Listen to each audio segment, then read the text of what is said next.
Hey everyone, welcome back to another episode of the Golden Nuggets podcast. Hanafi here, and as usual, we have the main host, Amir Basharuddin. And today's guest is someone that I've met, I guess probably around 5-6 years ago, somewhere during COVID. And one of the meetings that I've had with her, she actually said that she wanted to be a speaker. And lo and behold, today she is a speaker, she's a coach, she was also an MC, probably still is, we'll find out more. Rae Fung. Thank you so much for having me on this podcast. I actually completely forgot that we met before, but thank you for jogging my memory. You have such good memory. And yeah, we also caught up about how it is right now in terms of being a speaker. So, I mean, a little bit of a self-intro. I'm Rae. I've been an MC since I was 15 years old. I still do hosting right now. But you still do? I still do. Okay. Thankfully, I get to choose the gigs. So I chose not to be a full-time MC because it's actually very, very tiring if you do that only. And my main job is I help rising leaders own their voice. And I'm looking forward to dive into what owning your voice is and more about speaking and communication. Awesome. So, when we were doing a research about you, right? Research. Of course, thanks to ChatGPT. ChatGPT actually mentions that you were actually a very shy person before you started speaking. So, how do you eventually break away from that shyness and start to own your voice, as you mentioned? Yeah, wow, ChatGPT knows me better than a lot of people. So yeah, I was a shy person growing up. I really held back my voice, and the reason being I didn't think that I had anything worth speaking about. Okay. I didn't do very well in school. I was always an average kid, wasn't the most popular kid in class. Like, I was yearning to have a stage to shine or to feel valued for anything. So I think how I really got through it was, with that desire in me to be seen and heard, I decided to MC. Actually, it was by chance. I wanted to be an actress when I was younger. I wanted to be like Selena Gomez. I had her poster on my wall. So I auditioned for the drama club 3 times in a month, and they rejected me. Why? It was a secondary school drama club. I have no idea. Too much drama. It's okay. Too much drama. So then I was put into the service learning club, which is a community service club in school. Service learning club. Yeah, it's a community service club. So I became president of that club, and then we started working with a community center near our school. So that's when I was offered the opportunity to host an event, and it was for charity, for free. And in my mind, I thought, why not? It's for my portfolio, and nobody here really knows me. I can be anyone I want. Nobody knows who Rae is. So the moment I stepped on stage, I felt like I was putting on like an armor. I don't have to be the Rae that isn't popular or the Rae that doesn't do well in school. I can be anyone I want. So the moment I held the mic, I was just being able to be myself. And I think what started as a way for me to find confidence quickly became a huge passion of mine. I love meeting new people. I think my favorite part about being a host, being on stage, is being able to shift the audience's state of being within a couple of seconds. Like, they can come in, they're looking really tired, but the moment I have the mic and use my voice, I can see their eyes light up. I can see that they have more energy. So that was how things started. Despite finding that initial passion in speaking, I still didn't know what I wanted to do. Because I couldn't see myself MCing forever. So I entered uni still very lost, having no sense of passion, or more passion, yes, no sense of purpose or knowing what I want to do in life. So I remember in school I was escaping reality a lot by clubbing, and I became a club promoter. Wow. Well, sorry, ChatGPT did not say that, right? Thank goodness. Yeah, but your portfolio actually shows. I mean the one that you sent me. Okay. And I could dive into my story, but I think really the turning point was when I met my first mentor when I was 21. And he's someone that's such an educator, and he's very passionate about entrepreneurship. And he actually opened my eyes to how I can design my own life, and I don't have to live the life that people told me to live.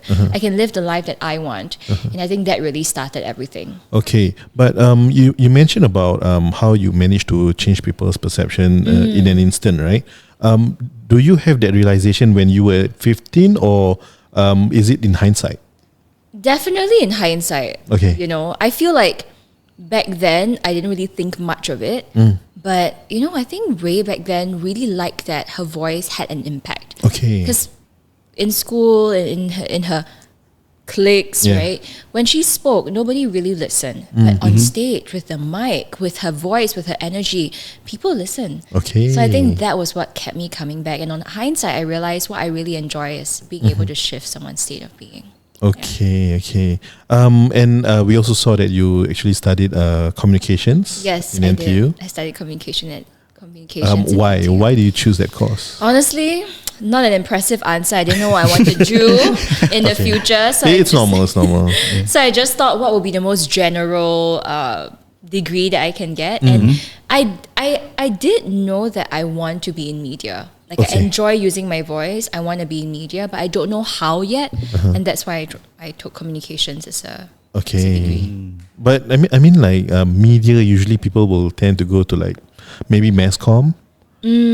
Well, communications in NTU is kind of like mass comm. It's just that in Polytechnic, you learn a lot more hands-on, the technical stuff. Yeah, in uni, we do learn that, but it's still quite research and knowledge heavy. Research, you must research. There's actually a few routes. There's research, there's your film, and there's journalism. There is different routes that you can take. So I mean, for my final year project, I did campaigns. So basically, it's a little bit of PR, a little bit of PR and strategy, things like that. Okay. Yeah, I don't know if I really brought anything from uni to my work, though, to be honest. Are you sure? Communications coach. I feel like the work that I do today is influenced by all my experiences growing up. Not just education, but the challenges that I've been through, the trauma I've been through, the traveling experiences, my own personal reflection, my own personal relationship challenges, etc., etc. So I'm sure it did influence in some way, but I can't pinpoint exactly what I studied and how it has helped me. I wish that back then I had a clearer purpose on why I want to study communications, because I feel like that would help me a lot in applying it accordingly. But the question is, I mean, like, this is I don't know whether it's a Singapore problem. Like, do you think we are always too young to be making such choices? What are such choices? Like, whatever we want to study in terms of the degree that we want to take or the diploma that we want to take? I don't think we're too young to ever make choices, but I think the unfortunate thing is that we have been taught that our choices are permanent, or at least that was what was ingrained in us. So choices are normal. We make choices every single day. But when we are told that this choice would determine your future, this choice would determine whether you're successful or not, even if we're not explicitly told that, even though I think many of us were, that was what is implied. That is when it becomes really scary, and that is when I feel, yes, we are too young to make such a scary choice. But the reality is, things are reversible. You can study one thing and decide to do something else after that, which is why I'm so passionate about helping people own their voice. Actually, funnily enough, a lot of the work that I do is helping people realize they do have a choice and realize that they have a choice every step of the way. They can change their choices. They can make a different choice. Especially people in adulthood that brought a lot of that unhealthy beliefs growing up. Like they need a baggage. They need to let go of this belief, this particular belief, which is my choices are permanent. If I don't do well, if I screw up something, like my life is over. Like that's the kind of fear mentality that some people are holding on to, which stops them from being able to speak with confidence, speak with authority, speak with freedom. Okay, so I mean, it's interesting that you mentioned implied perception of people thinking that the choice that they make in terms of what they study is what they're going to do. How do you think it will be better for parents to communicate to their children that this is not your final destination? Oh my gosh, I don't know if I'm qualified. You're asking a parenting... No, but it's communications, right? Communication, okay. I mean, parenting... Oh my gosh, this is so funny. As a parent myself... parent. Yeah. I got 3 kids, but of course they are still young. But as a parent myself, sometimes I do struggle in terms of communicating with my children. Like telling them that certain decisions they make that it's not ideal. There will be repercussions. But how do you think people or generally parents should communicate to their children? I love this question. I'm going to answer based on what I feel I needed as a child, like on hindsight, right?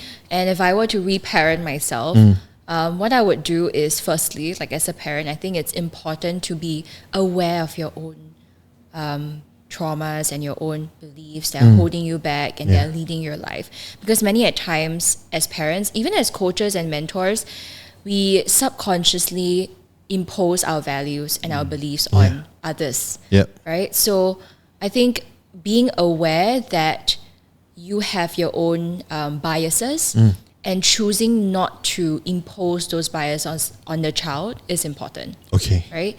And then the second thing is helping the child see that they have choices and every choice has a consequence, positive or quote unquote negative. Right?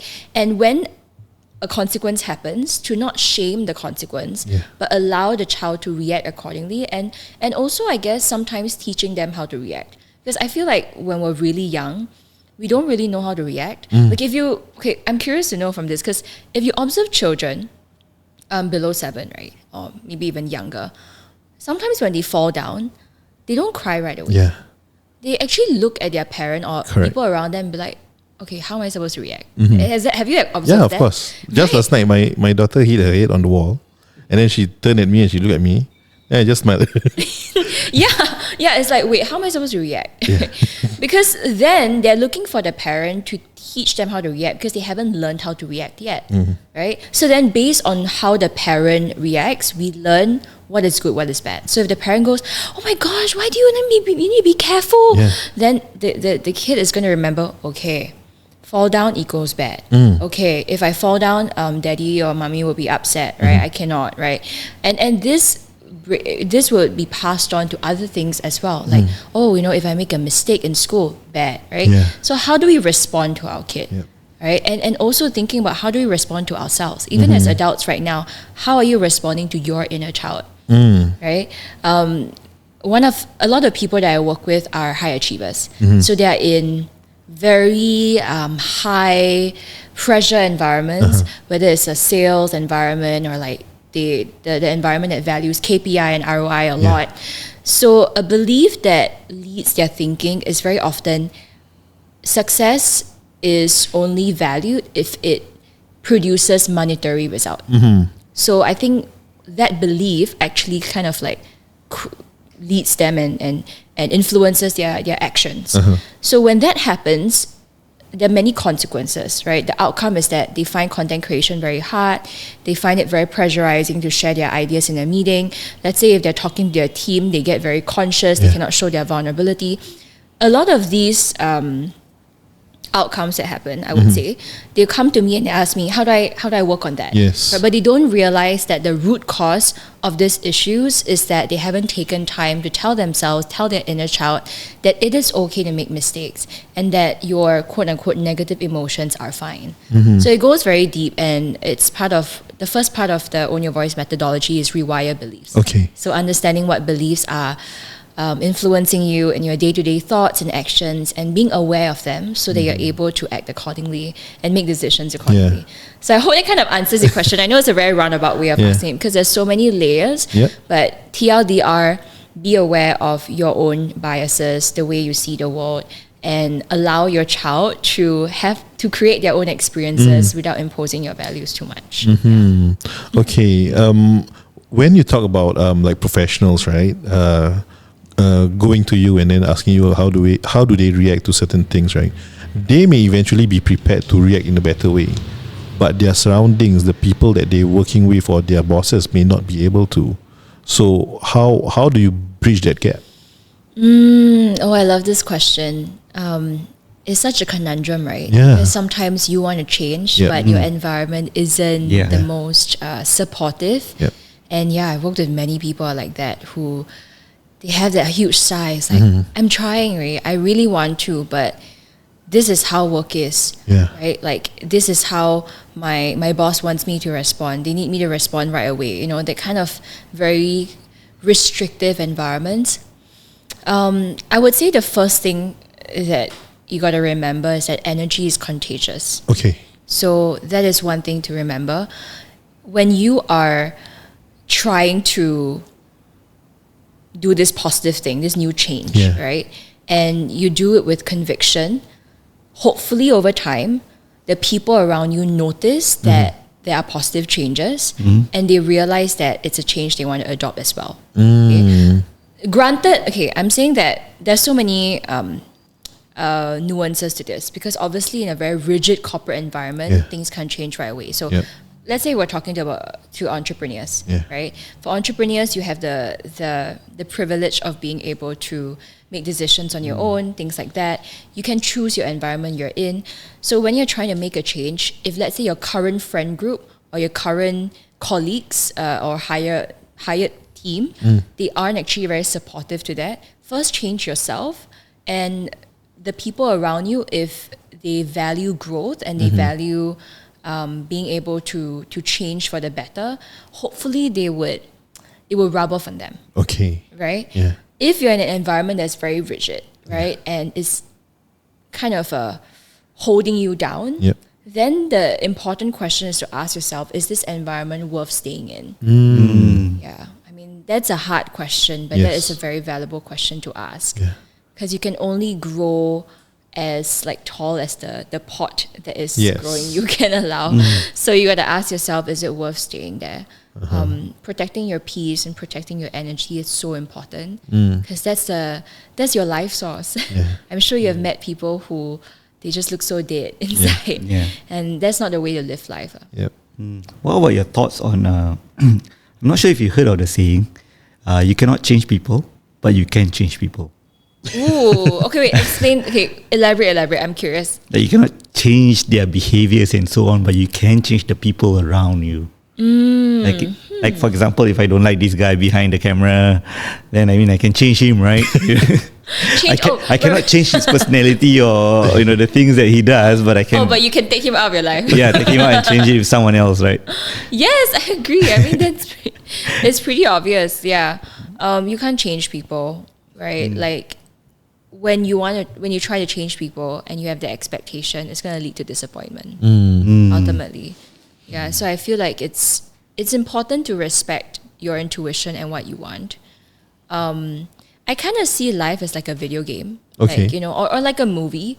We are the main characters of our own movie, and a lot of people are these side characters. Then there are villains in our life, inevitably, right? They have to be villains. They don't choose to be villains, maybe, but they are, right? And they are the heroes, the people that the wise men and women that we meet along the way. They give us an aha moment and help us get out of the pit, right? So there are different characters in our movie of life. So we are the main character, but you are your own main character as well. I'm probably like a caliphate in your life, because I just kind of met you. So there are also caliphates in our life, and you can't make someone change because they are their own main character. You can only change yourself. Like you can only control your own actions.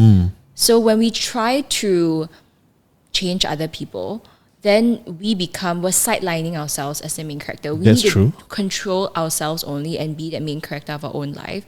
And as we do our own thing, the side characters would shift. Maybe the person that's very important to you has to leave because that's in line with your plot. And if that's the case, then so be it. People would change around you. Characters would change around you. As long as you are in alignment with who you are and you're making the decisions you want to make. I think that's the most important. Wow, that's like a Gen Z tip on how to be a main character, how to have main character energy. That's what main character energy is, right? Be the main character. You cannot decide what character you are in someone else's life, right? True. You might be the villain and you don't even want to be a villain. But that's not for you to decide. That's for the director to decide, God. Right? You can't decide that, right? I'm sure in your life you have people who have hurt you, but they don't mean it. Yeah, true. Right? I think a lot of our parents, for example, they might act in a certain way that's hurtful to us, but they don't mean it. But a lot of these things needed to happen for us to grow, for us to evolve. If we didn't have villains in our life, we would never grow. So stop trying to be whatever character in someone else's life. Just be the main character in your own life. I think that's the most important. Awesome. Just now, right? You keep talking about trauma. Yeah, but I'm not a trauma expert, just saying. Yeah, but I think it's just to be aware of Can you share about the personal traumas that you have actually faced that were hindering you? Yeah. That made you a shy person before you eventually... Yeah, okay. Well, there's so many, to be honest. I'm, once again, not... Like, I think I'm really like a student of understanding my own traumas and my own... Like, I think everybody is, right? Like, we all are. Yeah. And I can share one. So I would say that a recurring pattern that I've noticed over time is that I tend to bypass my own intuition and inner voice and listen to someone that is older, more experienced, and usually a man. Okay, I don't know why, but it's very, very often this has happened. So I've realized that this has happened a number of times. So the first mentor that I ever met, he helped me a lot. He really paved the way for me to change my life and to design the life that I want as opposed to the life that people are telling me to live. However, he is someone that's very troubled and traumatized as well. So there are many times that he imposed his values on us and said certain things that made me feel very small, right? Probably didn't mean it. I don't know. Once again, not anybody's fault, but it did make me feel small and unworthy. He, did compare us to each other sometimes, and I realized that I didn't really listen to my own voice, and I kind of treated his voice as the rule. Like, if he says this about me, that means, I need to change. He has said that I'm not a good enough entrepreneur. I need to change. Yes, I need to change. I didn't really take time to ask myself, do I believe that? What do I think about myself? So I think that's the first major, I wouldn't use the word trauma. I don't even know if I'm using, but that was the first major incident for the line of patterns. And after reclaiming my voice, realizing that, and choosing to listen to my inner voice, choosing to leave the environment and surround myself with friends who challenge but who also affirm me, I thought that I was over that, right? But then it happened again. It happened again when I joined a misaligned business partnership. So I was in this business partnership with someone who I really, really respect. He's like 10 years older than me. He has a lot more experience. At that point in time, he's even making more money. There's so many things in my mind that he's better than me at. So I was so excited to be asked to be in this partnership. And even just a couple of weeks or maybe a month into that, I kind of felt very uneasy. I could feel like within me, I wasn't the most comfortable, and there was just so much, logically it felt right, but why is it that deep down it didn't feel comfortable? It didn't feel like I'm in alignment. Logically it was a smart move, but intuitively it felt really wrong. I didn't know why, and I was trying to logicalize it. I was trying to tell myself, you know what, Rae, you should be in this business partnership. It will be very helpful for you. So I stuck on, just like a toxic relationship. And it reached a point where I just kept breaking down out of nowhere. I'll be having dinner with my family and I'll suddenly break down, and I don't know why, And it was at that point where I was sharing with my friend about this, and I told her, I don't get it. I don't know why this partnership is making me feel this way. And then she told me, Rae, you don't need a reason to leave a relationship. True. If it feels bad to you, just leave. And it's nobody's fault. It might not even be the person's fault. But you don't need a reason to leave. If it's not a good environment and you can't afford to leave, leave. Thankfully, I didn't even have to make that choice. The universe made that decision for me, because that business partner actually decided to let me go. And he was very compassionate about it. He could see that I wasn't in my best state. And I was really, really sad about it for a few days. But then I decided, you know what? Since I am past this partnership, let me go all in on myself. So I made some decisions. I decided to create a couple of courses after that. And that month became my highest income month yet. I see. So I think that really showed me that listening to your intuition will lead to practical outcomes. So these are two incidents. I mean, there are many in between as well. Certain mentors that I've met along the way in the first year of my speaking journey, they gave me advice and I just listened, So I've had seen this recurring pattern, which probably explains why I'm so passionate in helping people own their voice. Okay. Because the worst thing that you can do is to listen to other people's advice and actually make it to the very top, but realize that you're climbing the wrong mountain. Yeah. Okay. So that was when you started the Own Your Voice Academy. I would say that I've been helping people own their voice since like 4 years ago. Okay. Right? Officially. I started coaching officially 4 years ago. And before that, I was taking on many speaking gigs. I was probably very casually mentoring people without realizing I was mentoring/coaching. And I think owning your voice, the meaning of that has shifted for me over the years. So when I first started, owning my voice is simply being on stages and using my voice, because once again, I started as a kid not wanting to use my voice. So owning my voice for me was learning the speaking skills, being able to feel confident to hold that mic on stage. But then once I was able to do that, then owning my voice became listening to my inner voice. Like I mentioned, with a lot of this, incidents and this pattern of bypassing my unique voice and listening to someone else. Owning my voice, the lesson I needed to learn was listen to your own inner voice, listen to your intuition. And then after learning that lesson, owning my voice has been learning to respect my own energetic capacity. Because I've been through multiple rounds of burnout.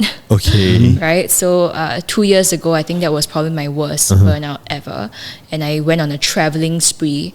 Awesome. So I went on a traveling spree, but it became a very unhealthy pattern of work very hard, travel to heal, and then work very hard, travel to heal. And it was such a tiring pattern, and it reached a point where I was waking up in bed thinking, oh my gosh, this life is so tiring. When is this gonna end? You put yourself in another vicious cycle all over again. And I wasn't suicidal or anything, but I was just so tired. And by the way, did it made you question what's the purpose of life? Yes, of course. And I feel like, I'm curious to know from your perspective, because I find that a lot of young people are experiencing that right now. They're just experiencing this chronic lethargy, this tiredness, this questioning about what is life about. Because I've met many people who they have big dreams. They are told they need to study hard, work hard, and they work really, really hard all their life. And then once they have achieved that dream, it's not what they think it was. It doesn't give them the outcome they think they will get. They think, oh my goodness, I'm going to be so happy, I'm going to be so fulfilled, but wait, this is what it's supposed to be. And they're like, wait, I don't think this is what I should, I don't really want this. I should want this, but I don't really want this. I feel like a lot of people are going through that right now in this season of life. So they're questioning, what's the meaning of life? They're questioning, is this what life is all about?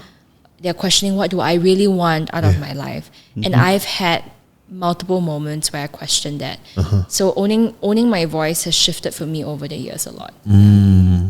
Rae, you mentioned about bypassing your intuition and listening to those older experienced mentors, right? I just wanted to ask you, because just now you mentioned something.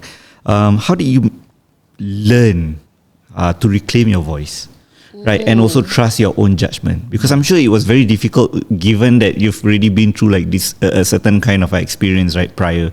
So how do you manage to reclaim that voice? Oh my goodness, I love this question. Well, number one, the universe did slap me many times. Right, because I think the universe gives you little hints all the while, along the way, and I ignored those hints, and then slap, burnout, or slap, you got kicked out of this business partnership. So there were very obvious slaps where I needed to meet myself, have that conversation with myself, and ask myself, what's wrong? What happened? And the issue was always I bypassed my own voice. So number one, how do I regain my voice? Number one is realizing there's an actual issue. Right? I think realizing the problem and there's a recurring problem is number one. The second thing would be then having an action plan as to how reclaiming my voice will look like. Yeah. And reclaiming your voice is not waiting for that one magical moment where you decide to speak up for yourself. No. Reclaiming your voice is in the everyday decisions, right? It's just like a relationship. Yeah. Kind of like when people ask, is there a moment where you know you love someone? Or is there a moment like, you know, how are you able to have such a strong relationship with your partner? Look, it's not that one magical conversation that made it all happen. It is the decisions you make every single day to have those conversations, to say to have those calls where you catch up with each other, to decide to have the tough conversations and not just procrastinate it. Yes. There are a lot of these decisions. So how do we build a relationship with our voice? Number one, are you creating space to spend time with your voice every day? Okay. Right? You got to ask yourself that. 10 minutes a day, bare minimum. If you're spending time with a partner, 10 minutes is like very little. So are you using at least 10 minutes, 15 minutes a day to spend time with your voice? Okay. To simply sit down, recognize your thoughts, observe your emotions, and like write them down. Have a conversation with yourself, right? And the second thing would be, are you having those tough conversations with yourself, right? I'm sure that many at times you'll have negative thoughts pop up. Like, especially as entrepreneurs, there's so many challenges that we have. And when we meet a challenge, our inner critic is the first thing to come in and make a comment. Right? So when your inner critic is speaking, are you just brushing it aside? You're like, oh no, don't talk about it. Or are you taking time to recognize it? Okay, inner critic, you're here. I don't have time to talk to you right now, but I have time during the weekend. Let me write this down and I'll have a conversation with you later on. Okay. Right? So are you having those tough conversations that need to happen? Because just like in a relationship or a marriage, if you know that a tough conversation needs to be addressed, but because you're busy, because you're tired, you don't have that conversation, it's going to happen. Yeah. It's going to lead to an eventual breakdown. Yeah. Same thing goes to your unique voice, right? If you're not having that tough conversations, over time what happens? It decides to not show up. Right? It just decides to just chill and just be gone. Right? Just like a relationship. At some point I don't know if you have experienced this before, but I know of people who have experienced this before. I've experienced this before, where you can tell when either one party or both parties in a relationship just checks out. They just stop trying. And that's when a relationship starts dying. That will happen with your inner voice as well. When you don't take time to build that relationship with your voice or have those tough conversations, it's impossible to reclaim your voice. You won't even have a connection with your voice. So it's really in building that daily, consistent connection with your unique voice. Wow. Yeah. How do you feel about the answer, Hanafi? Very satisfied. And with that being said, I think we can move on to part 2. Yes. It's become relationship podcast. No, but I do have another question for you. But I guess in a way, it's very relationship also. But we'll save it for part 2. So see you guys in part 2. Bye-bye.